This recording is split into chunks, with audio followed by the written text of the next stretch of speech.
Flygirl, Chapter 18. They say grieving is a process. At least that's what the counselors tell me here at the base.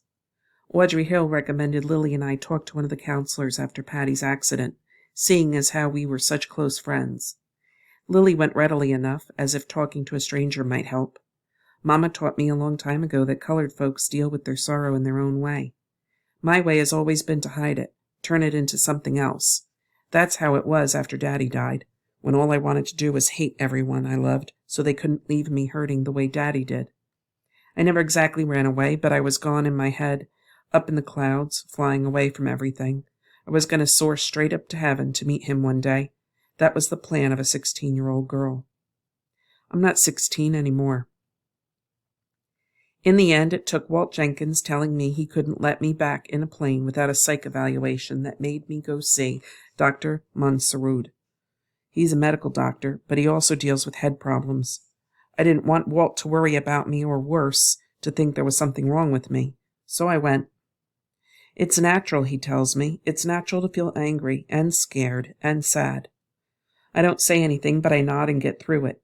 Doc Monserud's a nice fella, but he doesn't know a thing about me being sad. I could tell him how hard it is to deny my own brother, so I look like I belong here. How scared I feel knowing Thomas is missing and may be dead. What it was like to leave Mama, Grandy, Abel, and Jolene way behind, not just miles, but color lines away. Or what it's like to lose Patsy, the only girl here who might have accepted me, no questions asked, if I had the guts to really tell her the truth. So I sit there, and I nod, and I let enough of my sadness show that the doctor thinks I'm healing the right way. And I leave his office and go back to the barracks to take a shower, so hot it's like to peel my skin away. And after the hot waters run cold, I get out, get dressed in my Santiago blues, take a minute to tie a second knot in my handkerchief, hard and fast for Patsy. Time enough to grieve later. For now, I'll travel light, because today is graduation day. I'm going to be a full-fledged WASP. Even the death of a comrade can't dampen the mood of most of the girls lined up here. Row upon row of cadets in deep blue pantsuits just waiting for silver wings to be attached to their crisp white blouses over their hearts. We look like the airplanes do, lined up and waiting in the yards, in Delaware to be picked up and flown across the land. Lily squeezes my hand quickly. It feels small and cold in mine. Patsy smiling at us, she says, nodding toward the perfect blue sky. So is Jackie Cochran. Lily blinks and drops my hand. Where? Over at the grandstand. Even I feel my spirits lifting a little. After Betsy Coleman and Amelia Earhart, Jackie Cochran is my hero. It was Jackie Cochran who convinced Uncle Sam to form the WASP in the first place. Why, she's so small, Lily says. I laugh. So are we. I know what she means. Jackie Cochran is a living legend, but she can't be much taller than I am. She's beautiful, of course, with a cosmetics company of her own. She should be. What you can't tell from looking at her, though, is that she came from nothing and made more than something of herself. She's the bee's knees. Jackie Cochran was born to poor folks in Florida. She came from the dirt and grew up to run her own company. She also married a man smart enough to let her fly. Jackie holds more flying trophies than any woman alive today, and I'm going to shake her hand. Tears suddenly spring to my eyes. I don't know who I miss more right now, Patsy or Daddy. They both have that same fiery spirit as Mrs. Cochran. If Patsy had known she'd be here. She'd what? I've checked her plane twice before the last leg of our flight. She would have somehow known that the fuel line had a leak. She did know. That's what they've been saying. That's why it took her so long to come in. She was low on fuel and flying safe, lower to the ground in case she needed to land. She should have flown the way she used to. Maybe she would have made it. Maybe she could have wing-walked her way out of the plane before it burned. But I know it's not true. When she landed, the spray of oil must have blinded her, made her bounce the landing, sparking the fuel line. Nothing can outmaneuver a fire that fast, not even Patsy Cake. Lily clears her throat and we all sing Silver Wings and Santiago Blue. Jackie Cochran tells us she is proud of us all of her girls, as she puts it. She mentioned Patsy. not by name, but as a sacrifice, one we are all willing to risk. I wish she had just said her name. One by one, we all file up to the stage, and Dee Dee Deaton hands our silver wings to Mrs. Cochran, who pins them on us. It's an honor for her to be here at all. She's been fighting for military status for the WASP back in Washington. If she wins, girls like Patsy will be sent home with military honors on a military dime. Instead, Lily is paying for Patsy's funeral. She wired her mother the day after the accident and made arrangements.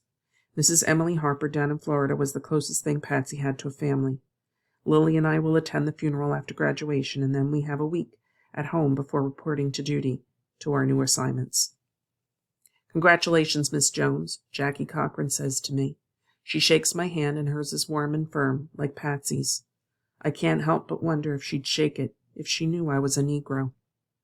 Thank you, I say, cool as November. Inside I'm all mixed up. I want to shout. I want to cry. I want to be happy. But it's as bitter as it is sweet. I descend the steps from the stage, my silver wings glinting at my collar. I've done what I came to do. Abel won't believe it. I know I can hardly believe it myself. That's it, girls. Introducing Class 44W3. Congratulations, ladies. You're a WASP now, Mrs. Deaton announces. The place erupts in cheers, applause, and a few unladylike whistles. All we need are mortar boards to toss in the air, Lily says, reminding me of my high school graduation. My mother wouldn't let me throw my cap, I tell her. She was afraid it would get dirty, and she wanted to save it. Well, we'd better keep our hats on now, too, then, Lily says. Mother knows best. Judging from the hats tossed into the air around us, not everyone would agree. That afternoon we leave Avenger Field behind with a dusty kind of sorrow. I know the minute our bus passes through the gates that it will never be the same place for me again. Other WASP used to come through on ferrying missions now and again, and always had the same sadly bemused look when they saw the place. I didn't understand it until now. It's like that saying, you can never go home again. Only I am going home as soon as we bury Patsy, and I hope it will be the way it was before I left. Florida is as green and lush as it was back home in Louisiana. The air is thick and slow here. You can even hear it in the drawls of the people at the bus station. Mrs. Emily Harper is with no exception. She sounds like a Southern belles you hear in the movies, not in the real South. All the same, she is kindly. She greets Lily and me at the station. She dressed in an ocean green skirt suit. She shakes hands and makes pleasantries, like we're at a church social when all I want to do is hug this woman that Patsy thought as a mother and a friend. But not now. There's business to attend to. 2 station workers, little colored boys that can hardly be called men, struggle with the box that now holds Patsy's remains. I am reminded that all the able-bodied men are overseas, or closed up in coffins like Patsy. The thought makes me shiver, even though the day is hot. Please, God, don't let there be a coffin for Thomas. The streaming sunlight makes everything feel like swimming in slow motion. The sounds of farewells, greetings, and baggage being hauled fade away and grow tinny as we follow Patsy's casket from the station platform in the borrowed truck outside.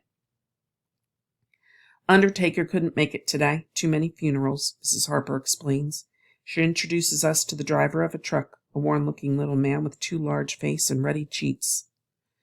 Mr. Evanston here is on the way through Mississippi. He's staying the weekend in town, offered the ride.